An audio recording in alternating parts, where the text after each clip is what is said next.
औज़ु बिल्लाहि मिनश शैतानिर रजीम, बिस्मिल्लाहिर रहमानिर रहीम। यूट्यूब के मोअज़्ज़िज़ दोस्तों, अस्सलामु अलैकुम।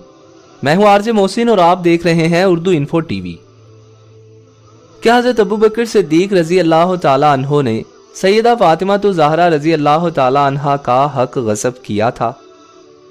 इस सवाल का जवाब जानने के लिए मैं आप सब दोस्तों को चंद दलाइल पर मबनी एक वाकया सुनाना चाहूंगा, लेकिन शर्त यह है कि बात की हकीकत तक पहुंचने के लिए आपको मेरी ये वीडियो आखिर तक देखनी होगी। वो यूनिवर्सिटी का स्टूडेंट था और मेरे एक अजीज का क्लास फेलो भी। वो मेरे इसी अजीज के साथ मुझ पर कुछ तारीखी किस्म के सवाल करने आया था। वो अपने मसलक के एतबार से बड़े इल्मी घराने से ताल्लुक रखता था। उसके पास काफी मालूमात भी थी। उसके बकौल मेरे इन सवालात का जवाब किसी मौलवी के पास भी नहीं है।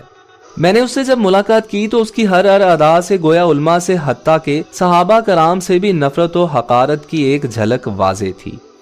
मैंने मेजबान होने की हैसियत से बड़े इखलाक से उन्हें बिठाया।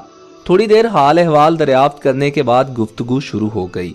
उसका पहला सवाल ही बाज़ोम खुद बड़ा जानदार था, और वो ये कि तुम अबू बकर सिद्दीक रजी अल्लाह अन्हा को नबी सल्लल्लाहु अलैहि वसल्लम का खलीफा क्यों मानते हो? हम तो अबू बकर सिद्दीक रजी अल्लाह ताला अन्हो को खलीफा रसूल सल्लल्लाहु अलैहि वसल्लम इसलिए नहीं मानते कि उन्होंने सैयदा कायनात खातून जन्नत को इनका हक नहीं दिया था, बल्कि इनका हक गस्ब कर लिया था। मैंने कहा, जरा खुलकर बोलें आप जो कहना चाह रहे हैं, और इस हक की वजाहत कर दें कि वो हक क्या था। कहने लगा, वो बाग़े फिदक जो हुजूर सल्लल्लाहु अलैहि वसल्लम ने विरासत में छोड़ा था।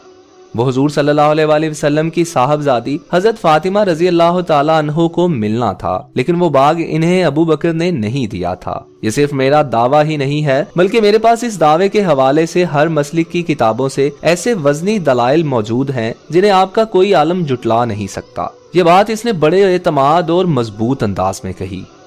मजीद इसने कहा कि मेरी बात के सबूत के लिए यही काफी है कि वो बाग़े फिदक आज भी सऊदी हुकूमत के ज़ेरे तसर्रुफ है और वो हुकूमती मसारफ के लिए वक्फ है। ये इस बात की दलील है कि आज तक आले रसूल सल्लल्लाहु अलैहि वसल्लम को उनका हक नहीं मिला। अब आप बताएं, जिन्होंने आले रसूल सल्लल्लाहु अलैहि वसल्लम के साथ ये किया हो, हम उन्हें कैसे खलीफा रसूल तस्लीम कर लें? मैंने उसकी गुफ्तगू बड़े तहम्मुल से सुनी और इसका एतराज सुनकर मैंने पूछा कि आपका सवाल मुकम्मल हो गया या कुछ बाकी है?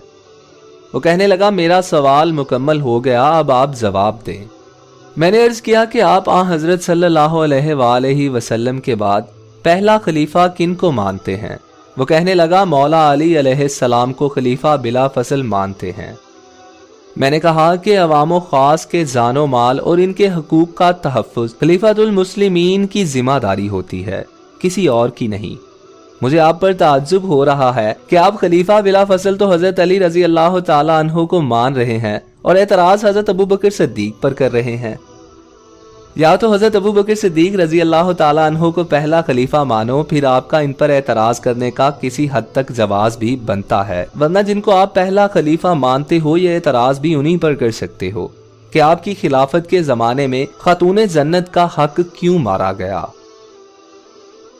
मेरी बात सुनकर उसे हैरत का झटका लगा, मगर साथ ही उसने खुद को संभालते हुए कहा, जी बात दरअसल ये है कि हमारे यहाँ मौला अली अलैहिस्सलाम की खिलाफत ज़ाहिरी आपके खुलफाए सलासा के बाद शुरू होती है। इससे पहले तो हम इनकी खिलाफत को गस्ब मानते हैं, यानी आपके खुलफाए सलासा ने मौला अली अलैहिस्सलाम की खिलाफत को ज़ाहिरी तौर पर गस्ब किया हुआ था।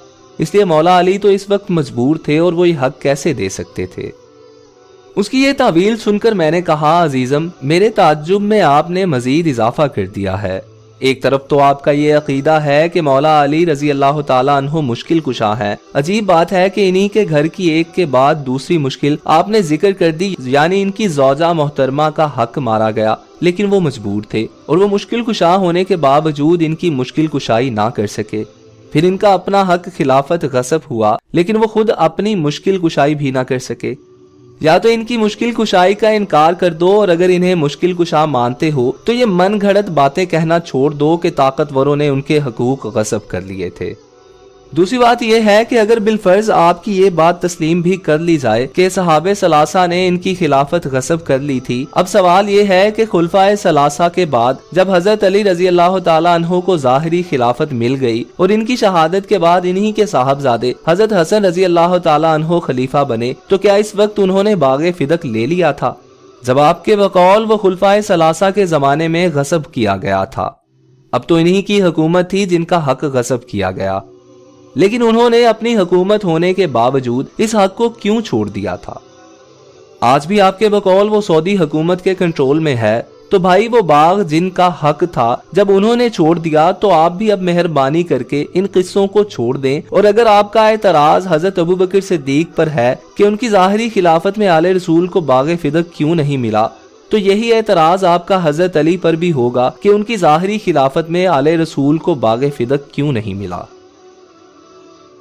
मेरी बात सुनकर वो कुछ सोचने लगा, मगर मैंने इसी लम्हे उस पर एक और सवाल कर दिया कि आप ये बताएं कि विरासत सिर्फ औलाद को ही मिलती है या बीवियों और दूसरे वुरसा को भी मिलती है? कहने लगा बीवियों और दूसरे वुरसा को भी मिलती है। मैंने कहा फिर आपका एतराज सिर्फ हजरत फातिमा रजी अल्लाह ताला अन्हा के बारे में क्यों है? हजूर सल्लल्लाहु अलैहि वसल्लम की अज़वाजे मुताहिरात के बारे में आपने क्यों नहीं कहा कि उन्हें भी विरासत से महरूम रखा गया है? और आप जानते हैं कि अज़वाजे मुताहिरात में हजरत अबू बकर सिद्दीक रजी अल्लाह ताला अन्हो की साहबजादी हजरत आयशा रजी अल्लाह ताला अन्हा और हजरत उमर की साहबजादी हजरत हिफ्सा रजी अल्लाह ताला अन्हा भी हैं। आपने खुलफाए रसूल पर यह इल्जाम धरने से पहले कभी नहीं सोचा कि अगर उन्होंने नबी करीम सल्लल्लाहु अलैहि वसल्लम की साहबजादी को हजूर सल्लल्लाहु अलैहि वसल्लम की विरासत नहीं दी, तो अपनी साहबजादियों को भी इससे महरूम रखा। मैंने इसे फिर मतवज्जो करते हुए कहा कि अजीजम कब तक इन पाक हस्तियों के बारे में बदगुमानी पैदा करने वाली बेसरोपा झूठी बातों की वजह से हकाइक से आंखें बंद करके रखोगे? अब मैं तुम्हें वो हकीकत बता दूं जिसकी वजह से हजूर अक़दस सल्लल्लाहु अलैहि वसल्लम की विरासत आप सल्लल्लाहु अलैहि वसल्लम के किसी वारिस को नहीं दी गई। वो खुद जनाब रिसालत माब सल्लल्लाहु अलैहि वसल्लम का फरमान है, यानी हम अंबिया दुनिया की विरासत में ना किसी के वारिस बनते हैं, ना कोई हमारा वारिस बनता है। हम जो मालो जायदाद छोड़ते हैं वो उम्मत पर सदका होता है। मैंने उसे कहा अजीजम ये वो मजबूरी थी जिसकी वजह से हजरत अबू बकर सिद्दीक रजी अल्लाह ताला अन्हो से लेकर हजरत अली रजी अल्लाह ताला अन्हो और हजरत हसन रजी अल्लाह ताला अन्हो तक किसी भी खलीफा ने बागे फिदक आले रसूल का हक नहीं समझा, जिसे लेकर आज आप इनके दरमियान नफरतें डालने की कोशिश कर रहे हैं। नौजवान अब मेरी गुफ्तगू सुनकर परेशान और नादिम महसूस करने लगा। फिर इंतहाई आजी से उसने मुझे देखा और गोया हुआ, आपका बहुत बहुत शुक्रिया, आपने मेरी आंखें खोल दी। आज से मैं इस तरह के एतराज़ात करने से तौबा करता हूँ। अब मैं रब ताला से वादा करता हूँ कि आइंदा मैं रसूलुल्लाह सल्लल्लाहु अलैहि वसल्लम के सहाबा रजी अल्लाह ताला अन्हो के बारे में अपनी सोच को मुस्बत बनाऊंगा। मैंने इस नौजवान को मुबारक दी और एक मोहब्बत से भरपूर मुआनका और मुसाफिहा हुआ। फिर वो नौजवान शुक्रिया अदा करते हुए चला गया। दोस्तों, मेरी इस वीडियो का मकसद किसी फिरके, मजहब, किसी पर भी उंगली उठाना नहीं। मैं तो हक की बात करने का आदी हूँ, हक का साथ देता हूँ। जहाँ कहीं मैं गलत हूँ या कहीं भी मेरी कोई भी बात आप लोगों को बुरी लगी हो तो मैं माजरत ख्वाह हूँ। अगर वीडियो अच्छी लगी हो तो हमारे चैनल को सब्सक्राइब करके साथ लगे बेल आइकॉन को प्रेस कर दीजिए ताकि हर नई आने वाली वीडियो बर वक्त आप तक पहुँच सके।